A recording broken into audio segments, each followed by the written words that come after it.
नमस्कार प्रिय श्रोताओं, आज हम आपको एक ऐसी दिव्य और रहस्यमय कथा सुनाने जा रहे हैं जो हमें ये बताएगी कि तीनों लोकों के देव महादेव शिव का प्रिय वाहन नंदी कौन है और क्यों हर शिव मंदिर में शिवलिंग से पहले नंदी जी विराजमान होते हैं। ये कहानी है कठोर तपस्या, पुत्र प्रेम और मृत्यु पर विजय की। प्राचीन काल में शिलाद नामक एक परम तपस्वी मुनि थे। उनका जीवन घोर तप, योग और ब्रह्मचर्य में व्यतीत होता था। वे सांसारिक मोह और गृहस्थ आश्रम से दूर रहते थे, किंतु उनके पितरों को ये चिंता सताने लगी कि यदि शिलाद मुनि ने विवाह कर वंश को आगे नहीं बढ़ाया तो उनका वंश समाप्त हो जाएगा। उन्होंने अपनी चिंता शिलाद मुनि के सामने व्यक्त की। शिलाद मुनि गृहस्थ जीवन नहीं अपनाना चाहते थे, फिर भी पितरों को दुखी देखकर उन्होंने संतान की कामना की। पर उनकी कामना साधारण नहीं थी। उन्होंने दृढ़ निश्चय किया कि वो एक ऐसा पुत्र प्राप्त करेंगे जो जन्म और मृत्यु के बंधन से परे हो, यानी अमर हो। सबसे पहले उन्होंने इंद्रदेव को प्रसन्न करने के लिए कठोर तपस्या की और उनसे अमर पुत्र का वरदान मांगा। इंद्रदेव ने अपनी असमर्थता प्रकट करते हुए कहा कि केवल भगवान शिव ही आपको ऐसा अद्भुत वरदान दे सकते हैं। तब शिलाद मुनि ने अपनी समस्त तपस्या की ऊर्जा को भगवान शंकर की ओर मोड़ दिया।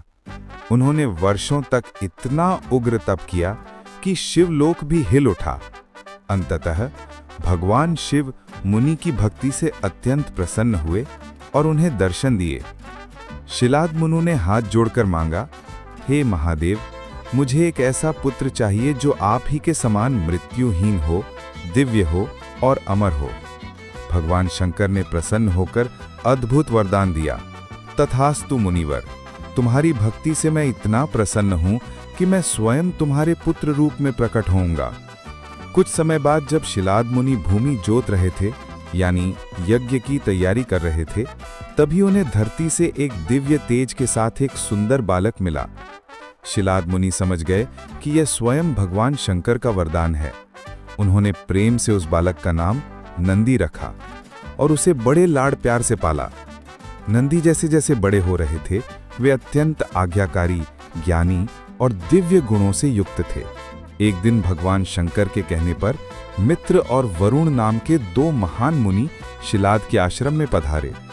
उन्होंने नंदी को देखा और ध्यान लगाकर उसके भविष्य के बारे में विचार किया।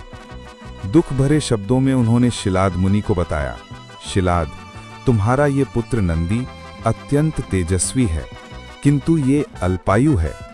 इसकी जीवन रेखा बहुत छोटी है। जैसे ही ये बात नंदी को ज्ञात हुई तो ना तो वो घबराया और ना ही उसने रोना धोना किया। अपने पिता की तरह नंदी ने तुरंत ये जान लिया कि मृत्यु को केवल महादेव की भक्ति से ही जीता जा सकता है। दृढ़ संकल्प से भरकर नंदी ने महादेव की आराधना से मृत्यु को जीतने का निश्चय किया। वो तुरंत वन में चले गए और वहां जाकर एकाग्रता से शिव का ध्यान आरंभ कर दिया। नंदी का तप इतना सच्चा और गहरा था कि उन्हें किसी भी भौतिक कष्ट का भय न रहा। नंदी के तप से प्रसन्न होकर स्वयं भगवान शिव उन्हें दर्शन देने आए। शिव जी ने नंदी को हृदय से लगाया और वरदान दिया, वत्स नंदी, तुम्हारी भक्ति ने तुम्हें अमर कर दिया है। तुम आज से मृत्यु से भय मुक्त, अमर और अदुखी हो। मेरे अनुग्रह से तुम्हें जन्म और मृत्यु किसी से भी कोई भय नहीं होगा। इतना ही नहीं, भगवान शंकर ने माता उमा की सम्मति से सभी गणों, गणेशों और वेदों के समक्ष नंदी को गणों का अधिपति यानी सभी गणों का स्वामी घोषित किया। इस तरह नंदी का अभिषेक हुआ और वे नंदेश्वर के पद पर प्रतिष्ठित हो गए। शिवजी ने मरुतों की पुत्री सुयशा के साथ उनका विवाह भी संपन्न कराया। और श्रोताओं, भगवान शिव का ये वरदान है कि जहां नंदी का निवास होगा, वहीं स्वयं उनका भी निवास होगा। यही कारण है कि आज भी हर शिव मंदिर में शिवलिंग के ठीक सामने नंदी जी की स्थापना की जाती है, ताकि भक्त पहले नंदी जी के दर्शन कर उनके माध्यम से शिव तक पहुंचें। मित्रों, नंदी केवल शिव के वाहन नहीं है, वे जीवन के एक गहरे रहस्य को प्रकट करते हैं। पहला, पुरुषार्थ का प्रतीक। नंदी परिश्रम और धर्म परायणता के प्रतीक हैं। नंदी की तरह ही हमें अपने लक्ष्य के प्रति एकाग्र होकर पुरुषार्थ करना चाहिए। दूसरा, आत्मा की ओर दृष्टि। नंदी का एक और गहरा संदेश है। नंदी की दृष्टि सदैव अपने स्वामी शिव की ओर होती है। उसी तरह हमारा ये शरीर एक वाहन है और इसकी दृष्टि हमेशा आत्मा की ओर, ईश्वर की ओर और अपने दोषों की ओर होनी चाहिए। तीसरा, चरित्र की पवित्रता। हर व्यक्ति को दूसरों के दोषों को न देखकर केवल अपने दोषों को देखना चाहिए। जब शरीर का ध्यान आत्मा की ओर होता है, तभी हमारा चरित्र, आचरण और व्यवहार पवित्र हो सकता है। ये पवित्रता ही हमारे मन को स्वच्छ बनाती है, जिससे शरीर स्वस्थ रहता है और मन शांत, स्थिर और दृढ़ संकल्प से भरा होता है।